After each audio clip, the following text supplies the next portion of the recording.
saying that I believe that someone else's understanding of God can be all right for that person. I want to impose my religion. That's when religion becomes violent. When I want to impose my religion on someone else, then I'm not respecting that person and their right to understand God.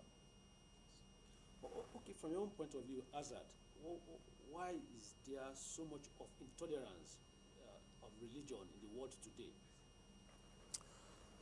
Again, I will refer back to these technological innovations that have come so quick and fast. The role of media, I would say, particularly this electronic media, has now glued the entire world on one screen.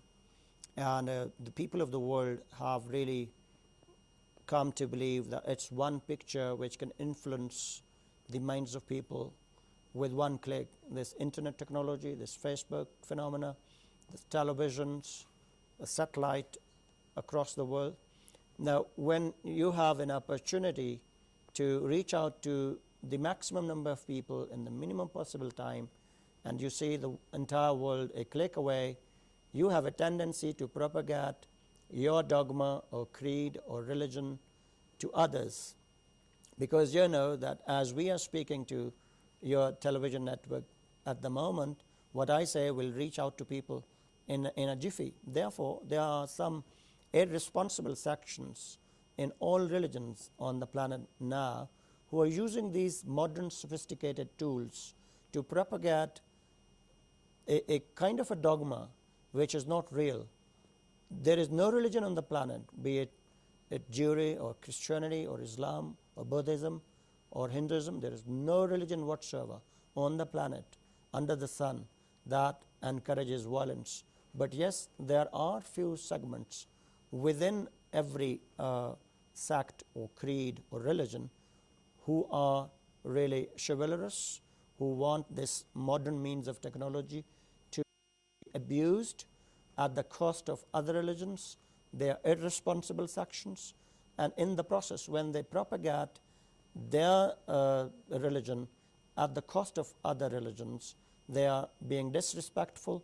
Thereby, this process and this tendency on the part of few irresponsible sections inflames the other people in the other religion, and they get extremely hurt, and in the process, a few from the aggrieved religion and those sections of society believing in a particular religion get really intolerant towards the propaganda that they are receiving through this modern means of information explosion.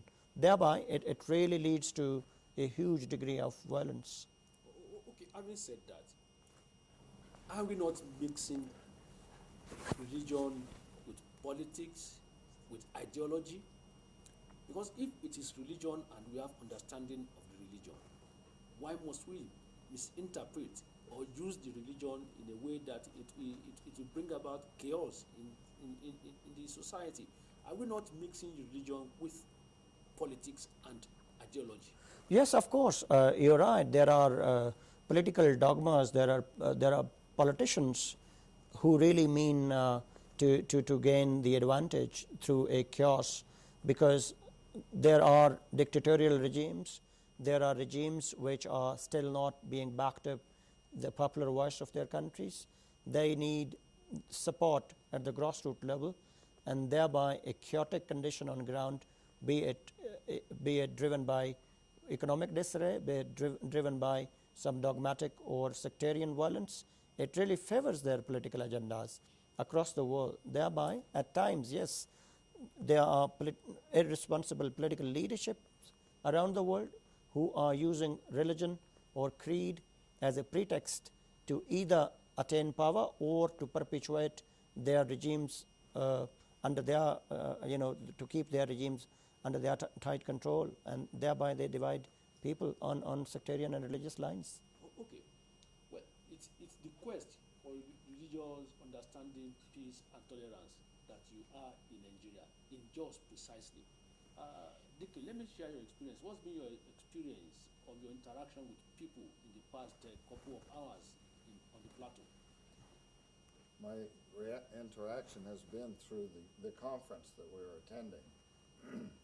And it's a conference that includes people of different understandings.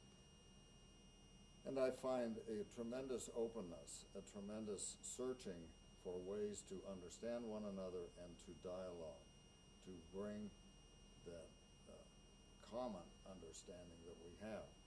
And part of what has been talked about there is the necessity to set aside our own agenda so that we can listen to the other person's agenda. Because if we don't listen to the other person, we'll never be able to be at peace with the other person, because I won't hear what you believe or what you want or need for yourself, but I will be thinking constantly of how I can convince you of my point. And part of this conference is helping all of us to understand better how to know what your needs are, how to know what your beliefs are, so that we can find a point of connection.